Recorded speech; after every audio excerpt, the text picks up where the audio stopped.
మీ కృష్ణమ్మ కథలు శ్రోతలందరికీ నమస్కారం. ముందుగా మీ కృష్ణమ్మ కథలు ఛానల్ని సబ్స్క్రైబ్ చేసుకోని వారు దయచేసి వెంటనే సబ్స్క్రైబ్ చేసుకొని బెల్ ఐకాన్ని నొక్కండి. నోటిఫికేషన్ల రూపంలో కొత్త కథల వివరాలు వెంటనే మీకు అందుతాయి.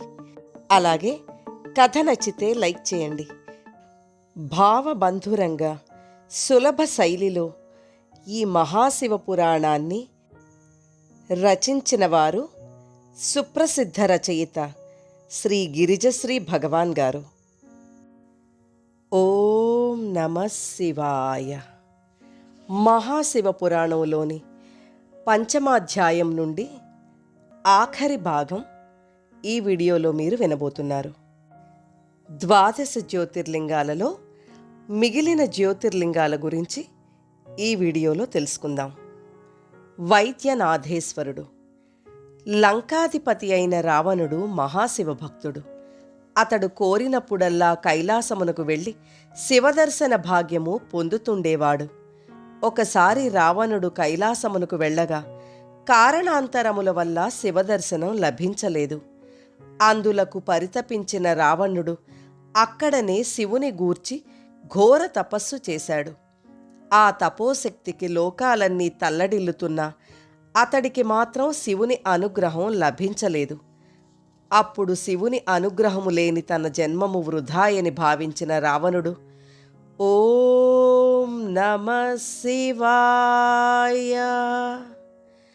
ఓం నమః శివాయ అని జపిస్తూ తన తలలు ఒక్కొక్కటి త్రుంచి శివునికి అర్పించాడు. అతడు తన 10వ శిరస్సుని త్రుంచబోతుండగా భక్తమందారుడు ప్రత్యక్షమై అతని శిరస్సులను తిరిగి ప్రసాదించి అసాధారణ భక్తుడవైన రావణ వరము కోరుకో అన్నాడు. రావణుడు అంజలి ఘటించి, ప్రభు, నాకు చూడాలనిపించినప్పుడల్లా ప్రయాసపడి కైలాసమునకు రావడం, మీ దర్శనం కోరి అగచాట్లు పడడం నాకు అసమంజసముగా ఉన్నది. అదీగాక భక్తుడొక చోట భగవంతుడొక చోట నివసించడం ఏమి సబబు? కాన మీరు నా వెంట లంకకు వచ్చి అచట నివసించండి అని కోరుకున్నాడు. శివుడు నవ్వి, అసంఖ్యాక భక్తుల మొరలాలకించవలసిన నేను కైలాసమును విడుచుట సాధ్యము కాదు. మరో వరం కోరుకోమన్నాడు. అట్లైన తమ ఆత్మలింగాన్ని ప్రసాదించండి అని కోరాడు రావణుడు.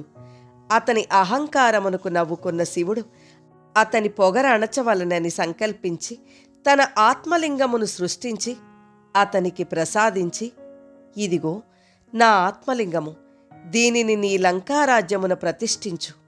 కాని ఒక్క మాట, మార్గమధ్యమున ఏ కారణము చేతనైనా ఈ ఆత్మలింగాన్ని నేలపై నుంచితివా, ఇక దాన్ని కదిలించడం నీకే కాదు, నాకు తరం కాదు, జాగ్రత్త అని హెచ్చరించాడు. రావణుడు మహదానందంతో ఆత్మలింగాన్ని దోసిట్లో ఉంచుకుని శివనామస్మరణ చేస్తూ లంకకి బయలుదేరాడు. రావణుడు అలా చాలా దూరం ప్రయాణం చేసి ఒక శ్మశాన ప్రాంతము చేరుసరికి శివమాయా ప్రభావం చేత అతనికి లఘుశంక తీర్చుకోవలసిన అవసరం ఏర్పడింది. ఆత్మలింగమును చేతనుంచుకొని లఘుశంక తీర్చుకొనుటెట్లని అతడు ఆలోచిస్తుండగా గోవులను మేపుచున్న గొల్లబాలుడొకడు ఆ చితాభూమినందు కనిపించాడు. రావణుడు ఆత్మలింగమును ఆ బాలుని దోసిట నుంచి తన కార్యము తీర్చుకొను నిమిత్తం మరుగునకు పోయాడు. అంతటా ఆ బాలుడు, రావణా, లింగము బరువెక్కుతున్నది, అయ్యో ఈ బరువును భరించలేకపోతున్నాను, త్వరగా రా, రావణా, రావణా, రావణా ఎని ముమ్మారు అరిచి ఆ లింగమును నేలపై ఉంచి పారిపోయాడు. రావణుడు పరిగెత్తి వచ్చునంతలోపే అది జరిగిపోయింది. రావణుడు ఆ లింగమును లేప ప్రయత్నించగా అది పాతాళలోక పర్యంతము లోపలికి కూరుకుపోయి దానిని కదిలించడం అతనికి వల్ల కాని పని అయ్యింది. తనకి గర్వభంగ మొనర్చుటకే శివుడట్లు చేశాడని గ్రహించిన రావణుడు ఆ చితాభూమినందు వెలసిన లింగమును సాంగోపాంగముగా పూజించి లంకారాజ్యమునకు వెళ్ళిపోయాడు. అంతట గొల్లవాని రూపు ధరించిన వినాయకుడు బ్రహ్మాది దేవతలను అచటికి వచ్చి ఆ పన్నగ భూషుడిని దర్శించి, ప్రభు, నీ లీలలు తెలుసుకోవడం ఎంతటి వారికైనా అసాధ్యం. జీవుల కట్టకడపటి యాత్ర ఈ చితాభూమియందు అంతమగును. అట్టి చితాభూమియందు జ్యోతిర్లింగమువై వెలసిన నీవు భక్తుల పాలిటి చింతామణివై నీ ఈ జ్యోతిర్లింగమును దర్శించిన వారికి దీర్ఘవ్యాధులను సంకల్పమాత్రమున సందర్శన మాత్రమున హరించుచు వైద్యనాథేశ్వరుడు అను పేర ఇచట వసించుమని ప్రార్థించారు. వారి ప్రార్థనలను ఈశ్వరుడు మన్నించాడు. నాటి నుండి వైద్యనాథేశ్వరుని దర్శించిన వారి శారీరక మానసిక రుగ్మతలు దర్శన మాత్రముననే నశించిపోవుట లోకప్రసిద్ధమైంది. భీమశంకరుడు. సహ్యపర్వతమున కర్కటి అను రాక్షసి ఉండేది. విరాధుడను రాక్షసుడు ఆమెను వివాహమాడాడు. కొంతకాలము తర్వాత శ్రీరామచంద్రుడు విరాధుని సంహరించాడు. ఆ తదనంతరం రావణ సోదరుడు కుంభకర్ణుడు ఒకసారి ఆమెను బలాత్కరించి అనుభవించాడు. ఆమె గర్భవతి అయి భీముడను రాక్షసుని కన్నది. భీముడు పెరిగి పెద్దవాడయ్యాక తన తండ్రి ఎవరని తల్లినడిగాడు. ఆమె జరిగినదంతా చెప్పింది. భీముడు తక్షణమే తపస్సారంభించి 1000 సంవత్సరములు తపస్సు చేయగా బ్రహ్మ ప్రత్యక్షమై అతడు కోరిన వరాలు ప్రసాదించాడు. ఆ వరదర్పంతో భీముడు స్వర్గలోకాన్ని జయించాడు. దేవేంద్రుడు పారిపోయి మేరుపర్వతమున తలదాచుకున్నాడు. అనంతరం భీముడు భూలోకమున కామరూప దేశమును జయించి ఆ రాజ్యాన్ని పాలించే సుదక్షిణుని చెరసాలలో బంధించాడు. సుదక్షిణుడు శివభక్తుడు. అతడు చెరసాల యందే పార్థివలింగమును నిర్మించుకొని నిత్యమూ దానిని పూజించసాగాడు. ఒకనాడు భీముడు చెరసాలకి వచ్చి శివపూజలోనున్న రాజును చూసి, ఓరి, నన్ను పూజించమని చెప్పినా విననివాడివి ఈ మట్టిలింగాన్ని పూజిస్తున్నావా? ఈ మట్టి ముద్ద నిన్నెట్లు కాపాడునో చూచెదగాక అంటూ కత్తి దూసి సుదక్షిణుని శిరస్సు ఖండించబోయాడు. ఆ క్షణమే పార్థివలింగము నుండి ప్రచండముగా శివుడు అవతరించాడు. అతడి పాలనేత్రము విచ్చుకొని అందుండి వెలువడిన పాలనేత్రాగ్ని జ్వాలలు తాకి భీముడు భస్మమైపోయాడు.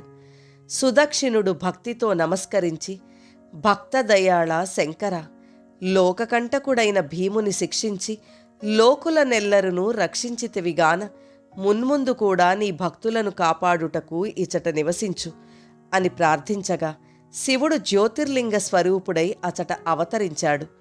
భీముని సంహరించిన వాడగుట చేత భీమశంకరుడు అను పేర ఆ ఢాకినీ శిఖరాగ్రమున జ్యోతిర్లింగ రూపుడై విరాజిల్లుతున్నాడు. రామలింగేశ్వరుడు. రావణ సంహారానంతరం సీతాలక్ష్మణ సమేతంగా శ్రీరాముడు పుష్పక విమానంలో అయోధ్యకు వెళుతూ గంధమాధవ పర్వతముపై విమానము నాపించి అతటి మునీశ్వరుల ఆశీస్సులు పొందిన అనంతరం, మహర్షులారా, రావణుని వధించుట చేత బ్రహ్మహత్యా పాపము నాకు చుట్టుకున్నది. ఈ పాపము తొలుగు మార్గము తెలుపుడని కోరాడు. శివలింగ ప్రతిష్ఠ వలన ఎట్టి పాపములైనా నశించిపోతాయని వారు చెప్పారు. శ్రీరాముడు హనుమంతుని పిలిచి, హనుమా, శివలింగ ప్రతిష్ఠకు రేపటి సూర్యోదయమే శుభముహూర్తమని నిర్ణయించినారు కావున నీవు తక్షణమే కైలాసమునకు వెళ్ళి శివలింగమును తెమ్మని పంపించాడు. ఆ మరునాడు లింగ ప్రతిష్ఠకు ఏర్పాట్లు పూర్తయినాయి. మునులు వేదమంత్రములు పఠించసాగారు. శుభముహూర్తం సమీపిస్తున్నా హనుమ జాడలేదు. అందుచేత మహర్షుల ఉపదేశానుసారము శ్రీరాముడు సీతాదేవి చేత సైకతలింగమును చేయించి నిర్ణయించిన ముహూర్తమున ఆ సైకతలింగమును ప్రతిష్ఠించాడు రాముడు. ఆ మరుక్షణమే కైలాసము నుండి వేరొక లింగముతో వచ్చిన హనుమంతుడు అప్పటికే ప్రతిష్ఠాపన జరిగిపోవడం చూసి, అయ్యో, రాముని సేవకుడినై ఉండి ఆయన ఆజ్ఞను సకాలమున నెరవేర్చలేకపోతిని కదా, కాగా నా శ్రమతో పాటుగా తెచ్చిన ఈ లింగము కూడా వ్యర్థమైపోయినది కదా అని బాధపడ్డాడు. హనుమ బాధను చూడలేని రాముడు, ఆ సైకతలింగమును పెకిలించుము, నీవు తెచ్చిన లింగమును అచట ప్రతిష్ఠిస్తానని ఓరడించాడు. హనుమంతుడు తన బలమునంతయు ప్రదర్శించినను ప్రతిష్ఠ జరిగిన సైకత లింగము ఇసుమంత కూడా కదల్లేదు. అతడి బాహుబలము క్షీణించిపోగా శ్రీరాముని హస్తస్పర్శచే అలసట తీరి మరల బలము చేకూరింది. శివలింగ ప్రతిష్టాపన మహత్యము అప్పుడు హనుమకి అవగతమైంది. రాముడు మందహాసం చేసి, హనుమ, ఇది పేరుకి సైకతలింగమే కాని ఆ సర్వేశ్వరుడే ముహూర్త బలము చేత జ్యోతిర్లింగ రూపుడై ఈ సైకతలింగమునందు అవతరించాడు. ఇది ఏ శివుని లీల. నీవు తెచ్చిన శివలింగమును ఈ ప్రక్కన నీవే ప్రతిష్ఠించుము. నేను ప్రతిష్ఠించిన సైకతలింగము రామలింగేశ్వరుడు అను పేర, నీవు ప్రతిష్ఠించిన లింగము హనుమదీశ్వర లింగము అను పేర లోక ప్రసిద్ధములు కాగలవు అని తెలిపి హనుమంతునిచే శివలింగ ప్రతిష్ఠ చేయించినాడు. రామేశ్వరమునున్న ఈ 2 లింగములను దర్శించి అర్చించిన వారు వంశాభివృద్ధి నొందెదరు. నాగేశలింగము. దారకుడను రాక్షసుడు దారుక అను తన భార్యతో సముద్ర తీరమున గల వనమునందు నివసిస్తూ మునులను మానవులను హింసిస్తూ ఆశ్రమ వాటికలను ధ్వంసం చేయుచు యజ్ఞయాగాదులు జరగకుండా హోమగుండములందు రక్తమాంసములు గ్రుమ్మడించెడివాడు. అతడి భార్య కూడా మునిపత్నులను అనేక విధాలా హింసించేది. వారి బాధలు ఇక భరించలేక మునులందరూ కలిసి మహాతపస్సంపన్నుడైన ఔర్య మహర్షి వద్దకు వెళ్ళి దారుకుని రాక్షస కృత్యాలు మొరబెట్టుకున్నారు. ఔర్వ మహర్షి ఆగ్రహము చెంది ఈ భూమిపై గల ప్రజలను గాని మనుషులను గాని హింసించిన నాడు దారుక దంపతులు మరణించెదురుగాక అని శాపం పెట్టాడు. ఆ శాపము నుంచి తప్పించుకోవడానికి దారుకుడు సముద్రము మధ్యన ఒక స్థావరమును సృష్టించుకొని సముద్రయానము చేయువారలందరినీ పట్టి తన స్థావరమున బంధించి హింసించసాగాడు. ఒకసారి దారుకుడు బంధించిన నావికులలో సుప్రియుడను వైశ్యుడు వ్యాపారి ఉన్నాడు. సుప్రియుడు శివభక్తుడు. అందుచేత చెరసాలయందే శివనామస్మరణం చేస్తూ తన తోటివారితో కూడా భస్మధారణ చేయించి రుద్రాక్షలను ధరింపచేసి వారితో కూడా శివనామ సంకీర్తనలు చేయించసాగాడు.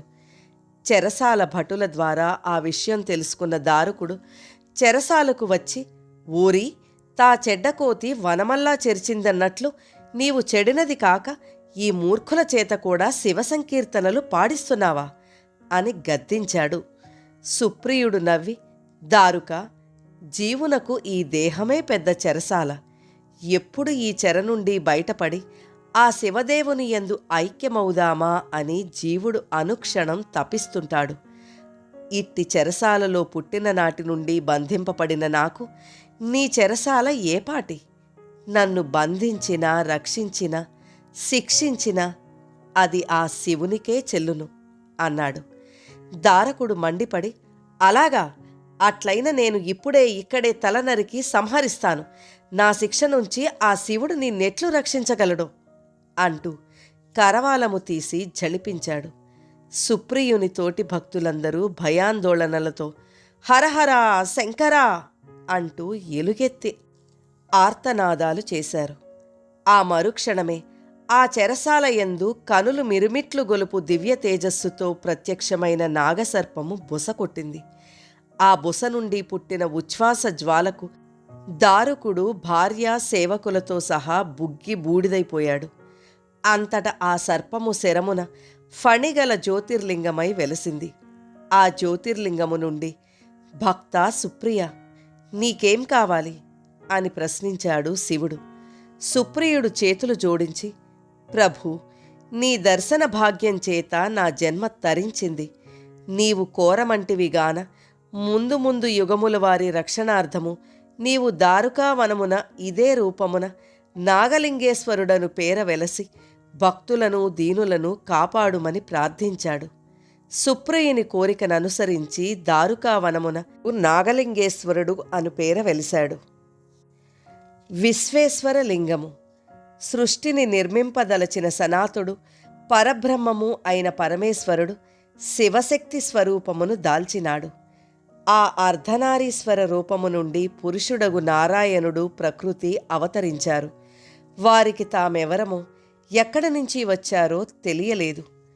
అప్పుడు అశరీరవాణి, అఖిలాండ కోటి బ్రహ్మాండములను సృష్టించుటకు మీరు సృజించబడ్డారు. ఆ శక్తిని పొందుటకు పరబ్రహ్మమును కూర్చి తపస్సు చేయండి అని వినిపించింది. అయితే ఎటు చూసినా జలమే తప్ప నివసించుటకు స్థలమే కానరానందున ఎక్కడ తపస్సు చేయాలో వారికి బోధపడలేదు. అప్పుడు పరబ్రహ్మ తేజము నుండి 5 క్రోసుల విస్తారము గల ఒక పట్టణము నిర్మింపబడింది. అదే కాశీపట్టణం. పురుషుడైన నారాయణుడు కాశీపట్టణమునందు ఘోర తపస్సు చేయుచుండగా ఆ తపోవేడిమికి అతడి శరీరమున చెమటలు పట్టి ఆ నీరు కాలువలై ప్రవహించి అంతటా నిండిపోయింది. నారాయణుడా జలమును చూస్తూ ఆశ్చర్యముతో తల పంకించగా అతడి చెవికమ్మ జారి ఆ జలమునందు పడిపోయింది.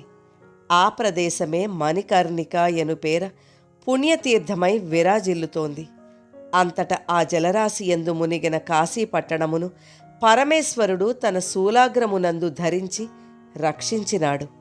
ఆ తదనంతరం నారాయణుడి నాభి కమలమునందుండి బ్రహ్మ అవతరించాడు. అతడు 14 భువన భాండాలను, దేవ మానవ దానవ జాతులను, పశుపక్ష్యాదులను సృష్టించారు. అండాకారమగు బ్రహ్మాండమును 2 భాగాలుగా ఛేదించి ఊర్ధ్వభాగములో సప్తలోకాలను, అదే భాగము పైన మరొక సప్తలోకాలను బ్రహ్మ సృష్టించాడు. ఈ 14 లోకములకు పైన కింద బ్రహ్మాండము కప్పువలే నుండినది. అప్పుడు విష్ణు బ్రహ్మాది దేవతలు మహర్షులు పరమేశ్వరుని స్మరించి అతడు దర్శనమిచ్చినంత బహువిధములుగా స్తోత్రములతో కీర్తించారు. వారి భక్తికి సంతసించిన శివుడు వరము కోరుకోమన్నాడు. అంతట వారందరూ ముక్తకంఠముతో, దేవాదిదేవా, విశ్వమునకే జనకుడువైన విశ్వనాథ, నీ విచటనే శాశ్వతముగా నిలిచి ఈ సృష్టిని చల్లగా కాపాడుమని ప్రార్థించారు. శివుడు వారి ప్రార్థనలను అంగీకరించి విశ్వేశ్వరుడను పేర కాశీపట్టణమునందు జ్యోతిర్లింగ రూపుడై వెలిశాడు. కాశీపట్టణము వరుణ, ఆసి అను 2 నదుల మధ్య నుండుట చేత వారణాసిగా వాసికెక్కింది. ఇచ్చట బ్రహ్మ విష్ణాదులతో పాటు దేవతలు మహర్షులెందరో యజ్ఞములు చేశారు. ఆదిశక్తి అన్నపూర్ణగా ఇచ్చట వెలిసి నిరతాన్నదానము ప్రసాదిస్తోంది. కాలభైరవుడు ఈ క్షేత్ర పాలకుడు. గణపతులు, నవదుర్గలు, ఏకాదశ రుద్రులు, ద్వాదశాదిత్యులు, నవగ్రహములు ఇచ్చట కొలువు తీరారు. కాశీయాత్ర చేయువారికి అడుగడుగుకొక అశ్వమేధ యాగ ఫలము లభిస్తుంది. పవిత్ర గంగా స్నానం చేత పాపాలన్నీ ప్రక్షాళనమవుతాయి. కాశీయందు మరణించిన వారికి శివసాయుధ్యం లభిస్తుంది. త్రయంబకేశ్వరుడు. దశరథుని ఆజ్ఞానుసారం వనవాసమునకు వచ్చిన శ్రీరాముల వారు సీతాలక్ష్మణ సమేతులై పంచవటి యందు పర్ణశాల నిర్మించుకుని నివసించసాగారు. రావణుని చెల్లెలగు శూర్పణఖ రాముని మోహించి తత్ఫలితముగా లక్ష్మణుని చేత ముక్కు చెవులను కోయించుకున్నది. ఆమె ముక్కు కోయబడిన ప్రాంతమును నాసిక అంటారు. ఈ నాసికా మండలమున బ్రహ్మగిరి అను పర్వతము కలదు. బ్రహ్మగిరిపై గౌతమ మహర్షి అహల్య సమేతంగా నివసించసాగాడు. అచట స్నానపానాదులకు నదీ తీర్థములేవియునూ లేవు. ఇతర మునులందరూ నీరు లభించక అనేక ఇబ్బందుల పాలయ్యేవారు. గౌతముని తపశ్శక్తి తెలిసిన వారందరూ ఒక తంత్రము పన్ని ఒక ఆవును, దూడను దర్భతో సృష్టించి గౌతముని పొలమునందు వదిలారు. ఆ ఆవు దూడలు వరిపైరుని పాడుచేయుటగాంచిన గౌతముడు వాటిని అదిలించుటకై ఒక దర్భపోచన విసిరాడు. ఆ దర్భపోచ తగిలినంతనే ఆవు, దూడ రెండునూ ప్రాణములు వదిలాయి. ఆ గోహత్యా పాతకము నుండి నివృత్తి పొందుటకు గౌతముడు శివుని గురించి ఘోర తపస్సు చేశాడు. శివుడు ప్రత్యక్షమై ఏమి కావలనని అడిగాడు. ప్రభు, నాకు తగిలిన గోహత్యా పాతకమును బాపుకొనుటకును లోకహితము కొరకును నీ జటాజూటము నుండి గంగను భూమిపైకి వదులమని ప్రార్థించాడు గౌతముడు. శివుడు జటాజూటము నుండి వదిలిన గంగ బ్రహ్మగిరిపైబడి అచట నుండి పాయలుగా వీడి గౌతముని పేరున గౌతమిగాను, గోవు ప్రాణములు వదిలిన ప్రదేశము మీదుగా ప్రవహించి గోదావరిగాను ప్రసిద్ధి చెందినది. ఈ క్షేత్రమునందు గౌతముని ప్రార్థన మేరకు శివుడు త్రయంబకేశ్వరుడు అను పేర జ్యోతిర్లింగ రూపుడై వెలిశాడు. ఈ స్వామిని దర్శించిన వారు గోహత్యాది మహాపాతకముల నుండి విముక్తులవుతారు. కేదారేశ్వరుడు హిమాలయ పర్వతములందు గల కేదార క్షేత్రము అతి ప్రాచీనము, పరమ పావనము అయినది. దేవతలు ఈ ప్రాంతమందు విహారములు సల్పుచుంటారు. బదరీనారాయణ యాత్రకేగువారు ఈ మహాక్షేత్రమును దర్శించి తమ జన్మలు ధన్యులైనవని భావిస్తుంటారు. ఈ క్షేత్రమునకు తూర్పున అలకనందా నది, పడమట మందాకిని నది ప్రవహిస్తుంటాయి. బదరికా వనమున అనేక సంవత్సరములు తపస్సాచరించిన నరనారాయణులను మహర్షులు కేదార క్షేత్రమునకు వచ్చి అక్కడ పార్థివలింగమును నిర్మించి శివుని ఆరాధించారు. ఆ మహర్షుల తపోదీక్షకు మెచ్చి మహేశ్వరుడు ప్రత్యక్షమై వరములిచ్చుటకు సిద్ధపడినాడు. నరనారాయణులు పరమేశ్వరునికి సాష్టాంగ దండ ప్రమాణాలు సమర్పించి, జగదీశ్వర, నిన్ను దర్శించట కన్నా మాకెట్టి కోరికలు లేవు. అది మాకు లభించింది. మా వలె ముందు యుగముల వారిని తరింపచేయుటకు నీవిచట వెలసి నీ సందర్శన భాగ్యము లభించిన వారికి గర్భవాస నరకమును తొలగించి కైవల్యమును ప్రసాదింపుము అని వేడుకొన్నారు. శివుడు వారి కోర్కెను మన్నించి ఆ కేదార శిఖరమున కేదారేశ్వరుడు అను పేర జ్యోతిర్లింగ స్వరూపుడై వెలిశాడు. ఈ కేదారనాథ క్షేత్రము అత్యంత ప్రాచీనమైనది. ఘస్మేశ్వర లింగము ఒకప్పుడు దేవగీయను ఊరునందు ధర్మతత్పరుడైన సుధర్ముడను బ్రాహ్మణుడు ఉండేవాడు. అతడి భార్య సుదేహ. వీరికి సంతానము కలుగలేదు. ఒకనాడు వారి ఇంటికొక యతి వచ్చాడు. ఆ యతీంద్రునికి అతిథి సత్కారము చేసి భిక్ష స్వీకరించుటకు ఉచితాసనముపై కూర్చుండబెట్టారు. ఆ యతి భిక్ష స్వీకరించబోవుచు ప్రసంగవశమున వారికి సంతానము లేదని తెలుసుకుని, సంతానహీనుల ఇంట భిక్ష స్వీకరించరాదను నియమం నాకున్నది, క్షమించమంటూ లేచి వెళ్ళిపోయాడు. భార్యాభర్తలు మిక్కిలి చింతించినారు. అప్పుడు సుదేహ, నాథ, మన వంశము అంతరించకుండా మీరు నా చెల్లెలు ఘస్మను వివాహమాడండని బలవంతపెట్టి భర్తని ఒప్పించి వారి వివాహం జరిపించింది. ఘస్మ మహాపతివ్రత. భర్తనే ప్రత్యక్ష దైవముగా సేవించు ఆమె మనస్సున శివుని క్షణక్షణము స్మరించుచుండేది. ఆమె గర్భవతి అయి ఒక పండంటి బాలుని ప్రసవించింది. ఆ బాలుడు శుక్లపక్ష చంద్రుని వలె దినదినాభివృద్ధి చెంది ముద్దులు మూటకట్టినట్లుండేవాడు. ఆ పిల్లవానిని గాంచిన కొలది తనకు సంతానము కలగలేదే అన్న బాధ సుదేహకు అధికమై అది ఆ బాలునిపై ద్వేషముగా మారింది. ఒకనాటి రాత్రి అందరూ ఆదమరిచి నిద్రించుచుండగా సుదేహ ఆ బాలుని లేవదీసి భుజాన వేసుకుని వెళ్ళి ఆ బిడ్డని ఖండఖండాలుగా ఖండించి ఆ ఖండములను ఊరి బయట చెరువులో పారేసి ఏమీ ఎరుగనట్లు ఇంటికి వచ్చి నిద్రపోయింది. ఆ మర్నాడు యథాప్రకారం ఘస్మ నీటికై చెరువుకు వెళ్ళి చెరువులో దిగి బిందె ముంచి నీళ్లు తీసుకువస్తుండగా, అమ్మా అమ్మా అంటూ ఆ బాలుడు ఆమె కాళ్ళు పట్టుకుని చెరువులోంచి బయటకు వచ్చాడు. ఆమె కుమారుని ఎత్తి ముద్దాడి, ఇంట్లో ఉండాల్సిన కుమారుడు ఈ తటాకమునందు ఎట్లా తేలాడని సంశయించింది. ఆ బాలుడు ఆమెతో, అమ్మా, నాకో కల వచ్చింది. ఆ కలలో నేను మరణించి మరలా బ్రతికినట్లు కనిపించిందని చెప్పాడు. ఆమె విస్తుబోవుచుండా శివుడు ప్రత్యక్షమయ్యాడు. సాధ్వి, నీ కుమారుడు చెప్పినదంతయు యథార్థమే. సుదేహ ద్వేషము చేత నీ కుమారుని చంపి ఈ తటాకమునందు పారవేసినది. నీవు మహాసాధ్వివి. నా భక్తురాలివైనందున నేను నీ కుమారునికి పునర్జన్మనిచ్చాను అని పలికి శిశుహత్యకు పాల్పడిన నీ సోదరి సుదేహను శిక్షించి తీరెదనని పలికాడు శివుడు. ఘస్మ పరమేశ్వరుని పాదములపై పడి, ప్రభూ, రక్షకుడివైన నీవు శిక్షించుట తగదు. దుర్గుణముల ప్రేరణ చేతనే బుద్ధి పాడై ఇట్టి అకృత్యములు జరుగుచుండును. మా అక్కగారిని క్షమించి ఆమెకి సద్బుద్ధిని సౌశీల్యమును ప్రసాదించుమని ప్రార్థించింది.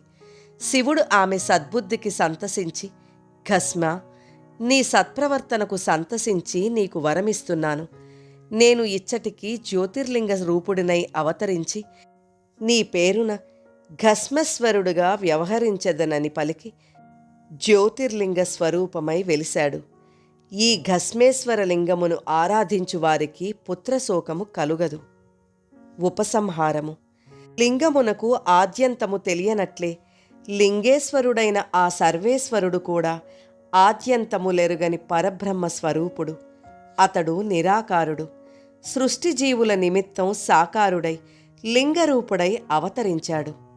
ఆ లింగేశ్వరుని కీర్తించు లింగాష్టకము సర్వశుభంకరము. లింగాష్టకము. బ్రహ్మమురారి సురార్చితలింగం నిర్మలభాసిత శోభితలింగం జన్మజ దుఃఖ వినాశకలింగం తత్ప్రణమామి సదా శివలింగం. దేవముని ప్రవరార్చితలింగం కామదహన కరుణాకరలింగం రావణదర్ప వినాశకలింగం తత్ప్రణమామి సదా శివలింగం. సర్వసుగంధసులేపితలింగం బుద్ధివివర్ధనకారణలింగం సిద్ధసురాసురవందితలింగం తత్ప్రణమామి సదా శివలింగం. కనకమహామణిభూషితలింగం ఫణిపతివేష్టితశోభితలింగం దక్షసుయజ్ఞవినాశకలింగం తత్ప్రణమామి సదా శివలింగం. కుంకుమచందనలేపితలింగం పంకజహారసుశోభితలింగం సంచితపాపవినాశకలింగం తత్ప్రణమామి సదా శివలింగం. దేవగణార్చితసేవితలింగం భావైర్భక్తిభిరేవ చ లింగం దినకరకోటిప్రభాకరలింగం తత్ప్రణమామి సదా శివలింగం. అష్టదళోపరివేష్టితలింగం సర్వసముద్భవకారణలింగం అష్టదరిద్రవినాశకలింగం తత్ప్రణమామి సదా శివలింగం. సురగురుసురవరపూజితలింగం సురవనపుష్పసదార్చితలింగం పరమపదం పరమాత్మకలింగం తత్ప్రణమామి సదా శివలింగం. లింగాష్టకమిదం పుణ్యం యః పఠేచ్చివ సన్నిధౌ శివలోకమవాప్నోతి శివేన సహ మోదతే. ఫలశ్రుతి. ఈ శివపురాణమును చదివినవారు, విన్నవారు, లింగాష్టకమును నిత్య పారాయణ చేసినవారు ఆయురారోగ్య ఐశ్వర్యాలతో, సిరి సంపదలతో, భోగభాగ్యాలతో తులతూగి వంశాభివృద్ధిని పొంది అనంతరము మోక్షమును పొంది శివసాయుజ్యమునందగలరు. ఓం తత్సత్. మహాశివ పురాణం సమాప్తం. కథ నచ్చితే లైక్ చేయండి. మీరు లైక్ చేయడం వల్ల మరింత మందికి ఈ కథలు చేరతాయి.